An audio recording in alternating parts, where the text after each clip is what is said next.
This is a Sessions video tutorial, Hard and Soft Edges.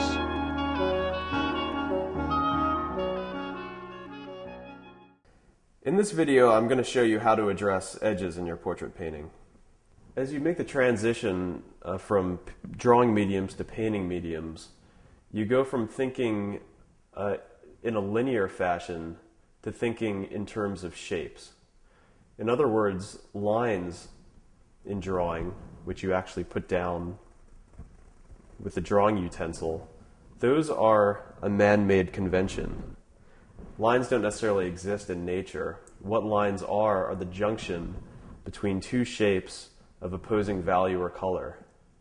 And you can start shifting your mindset towards being shape-oriented rather than line-oriented. The nice thing about painting is that there's so much room to play with edges. And edges I consider almost a fourth element to painting beyond drawing color and value. So there are a couple points that I would pick out in this painting where I'll really hone focus. I'll have sharp edges. Other areas I'll dissolve and obscure. There's a tendency when we begin painting or move from drawing to paint within lines. We'll paint, I've done it to an extent here, I've painted the shadow up to my initial line and then I've stopped short.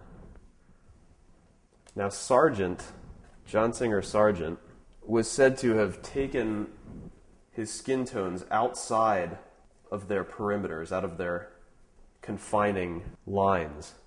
For instance, in this ear, right now I'm working within the lines, and then I'm going to cover over this line and have the ear and the flesh bleed into the space that will eventually be the background, with the intention of eventually coming back, revisiting, and carving that shape back out again.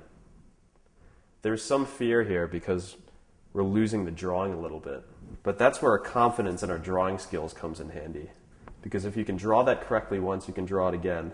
I'm going to mix up a background color, a dark tone, and carve back into the ear and reestablish that line. Now you'll see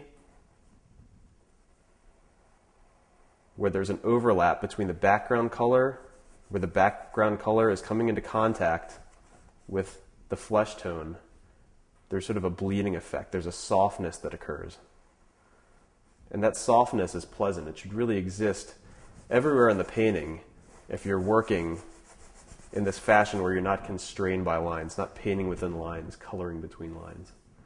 What will eventually make the painting really work is if you select several places, maybe two or three areas of focus in the entire painting where you'll have razor sharp edges. I think that playing with varying edges makes a painting more dynamic. It mimics the action of our eye, the way our eye will focus in on an object and all other areas will blur out. Where I choose to really develop my areas of focus, tight focus, are areas of high contrast, a lot of information, or just high interest. But this ear is an area that's really drawing my eye because it's a really light's really hitting this ear and is really high in value. It meets directly with one of the darkest places in the painting, which is the shadowed background. I'd say more notably even is where the shadow edge of the face meets the shadow on the vest. When I squint my eyes, there's really no distinction between the two. They're so similar in value and color. And so I'll actually just obscure it completely. If I need to recover it, I'll come back in and pull it out again slightly. If you look at Rembrandt, he was a master of dissolving edges. The shadow sides of his figures would dissolve into the dark, hazy environments that they were in. People tend to turn to eyes as the default point of interest, but oftentimes the eye is not the most important part. When I look up there, there's actually more definition in, say, the edge of the nose, where the edge of the nose meets the shadow cast by his cheek, or maybe a little highlight right in the corner of his eye. For these light areas, I really build up the paint. I use a lot more white. I have sort of a creamy, thicker consistency and more paint. And I'll strike it in once and just forget about it. The effect of pulling a light tone over a previously dark tone, and you see this speckling action happen. It pulls your eye in. It registers as 1,000 little sharp edges. So you can use that to your advantage and highlight areas. This is a painting I did as a student where I really played around with changing edges and sums up my basic philosophy on where to sharpen up and where to soften. The point that commands the most interest and has the most contrast is right around the eye area. Now, most of the eye is obscured in shadow, but where that light nicked the bottom lid was really interesting, and I really wanted to punch that up. So I took one pass, a loaded brush, and I just struck it in. Similarly, under the eye, there's a certain texture of skin there that's oilier than the rest of the face and was reflecting in a way off this glancing light. And I scumbled there, loaded up the brush with light tone and struck it in, made one light pass, and I got this speckly texture which helps really make it punch. The edge of the face is somewhere in the middle, a relatively hard edge, as it's the difference between planes and space. Here I've really played up the role of softening in backgrounds. Perhaps too much, but I painted this in as I would paint anything on his body, and afterwards, while the paint was still wet, came in with a big brush and just brushed the whole thing out. It's a little sad to see some of your detail and your drawing go, but I think in the end it just makes the model pop right off the background.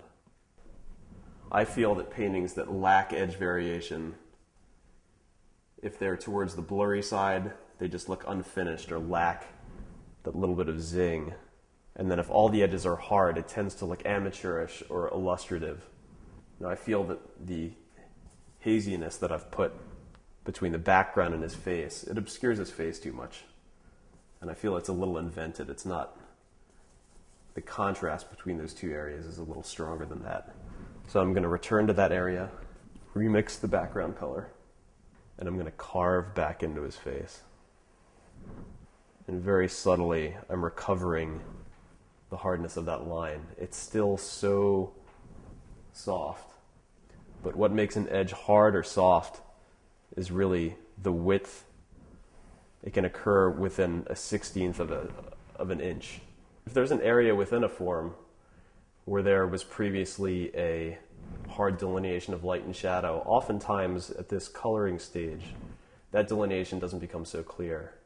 So what I do is lay two colors next to each other, two shapes, take a clean brush and zigzag or just drag one color into the other, and it just serves to soften it up, make it turn. It's the effect of blending without getting terribly nitpicky, without bringing the soft brushes in and dragging and just softly blending. I'm looking at the overhang of the lid over the shadow that's cast on the eye. A very hard line. I'm going to mix up that color with a fair amount of confidence. I'll lay it on and really carve out that edge. And it immediately pulls your eye into that spot. That razor sharp edge commands so much attention. So in the background, I've rendered the top of the screen. And although when I look at it, it's a sharp edge, when I look at the larger picture, I don't think it deserves priority. So I've painted it in as I've seen it. But then I'll come back in with a large number 7. And I'm just going to zigzag over it lightly, knock it back, drag one area into the other, and then brush it out again. That wraps up the discussion of edges in portrait painting. Pay attention to how you handle these elements in your own work.